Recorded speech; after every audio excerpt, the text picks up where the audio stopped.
क्या औरतों को भी हम मर्दों जितनी सेक्स की इच्छा नहीं होती? पति घर आकर बोलता है, जहां मैं तुम्हारे लिए एस्पिरिन लेकर आया हूं, तो बीवी बोलती है, पर मुझे मुझे तो सर दर्द नहीं है। तो पति कहता है, चलो सेक्स करते हैं। आपने कभी ध्यान दिया है कि सभी चुटकुलों में मर्द ही औरत को साथ सोने के लिए उकसाता है, रिझाता है, मनाता है। मर्द को तो हमेशा सेक्स चाहिए और औरत जो है ना चाहते हुए उसे ये करने देती है। क्या आपको नहीं लगता ये गलत है?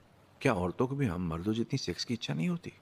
उन्हें भी होती है, पर शायद उतनी नहीं जितनी मर्दों को होती है। पर सिल्विया का क्या? क्या मैं उसे ले जा भूल ही गया। सकती हूँ? सिल्विया, एक सेकंड।